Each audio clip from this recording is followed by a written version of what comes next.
Assalamu alaikum students, we will study the nature and properties of radiation.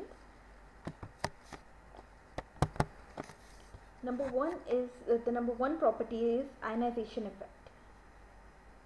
The phenomena by which radiation splits matter into positive and negative ion is known as ionization effect.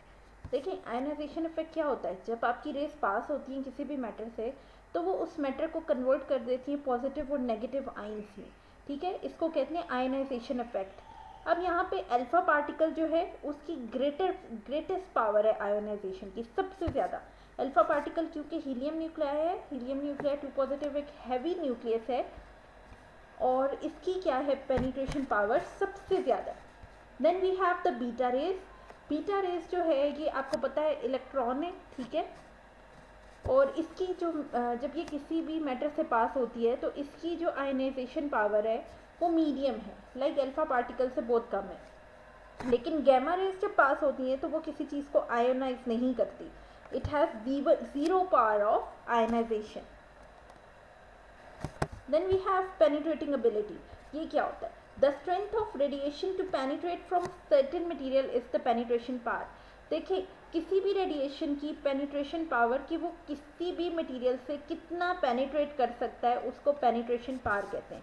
जिससे आप ये देख सकते हो आपके पास paper है, aluminium है हमारे पास और लेड है. अगर हम ये रखें तो अल्फा पार्टिकल जो है वो स्टॉप कहाँ से हो जाता है? पेपर से ही स्टॉप हो जाता है, पेपर से आगे पास नहीं कर सकता.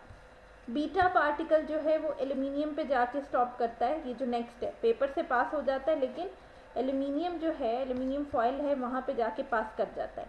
और गैमा पार्टिकल पेपर से भी पास हो रहा है, एल्यूमिनियम से भी पास हो रहा है, और एक थिक हम लेड की कंक्रीट वॉल या लेड रख देते हैं, ठीक है, उस पे जाके जो है जो आपका गैमा पार्टिकल है वहाँ पे स्टॉप होता है. तो आप देख लें इनकी पेनिट्रेशन पावर सबसे कम किसकी? Alpha particle. देन मीडियम किसकी है? Beta particle. And then high किसकी है? गैमा पार्टिकल की. Now you can see also here alpha particle सिर्फ पेपर से पास होता है, बीटा पार्टिकल वुड से, एल्यूमिनियम फॉयल, ठीक है, इन चीज़ों से पास नहीं कर सकता, पेपर से पास हो जाता है. और गैमा पार्टिकल इन सब चीज़ों से पास हो जाता है लेकिन कंक्रीट वॉल या आपके पास लेड जो है उससे गैमा रेडिएशन पास नहीं होती. तो अल्फा पार्टिकल की पेनिट्रेशन पावर लो है, बीटा पार्टिकल की मीडियम है और गैमा पार्टिकल की हाई है. Now we have mode of radiation decay. इसका एक कंपैरिजन है हमारे पास. अल्फा पार्टिकल का सिंबल क्या है? अल्फा 42 या हीलियम न्यूक्लियाई 42, ठीक है. चार्ज क्या होता है? पॉजिटिव 2. और बीटा पार्टिकल का सिंबल क्या है? बीटा नेगेटिव, और इसका चार्ज क्या है? -1. गैमा का सिंबल ये इस तरह का R है और ये चार्ज इसके ऊपर क्या है? 0 है. स्पीड जो है इसकी पेनिट्रेटिंग स्पीड क्या है, या सॉरी इसकी स्पीड क्या है? इसकी स्लो स्पीड है. बीटा पार्टिकल फास्ट होते हैं और गैमा रे स्पीड ऑफ लाइट के साथ मूव करते हैं, बहुत फास्ट होते हैं. आयनाइजेशन एबिलिटी अल्फा पार्टिकल की हाई होती है, बीटा पार्टिकल की मीडियम होती है और गैमा रेज की अप्रॉक्स 0 होती है. पेनिट्रेशन पावर सबसे कम किसकी होती है? अल्फा पार्टिकल की. स्टॉप बाय ये पेपर पे स्टॉप हो जाता है.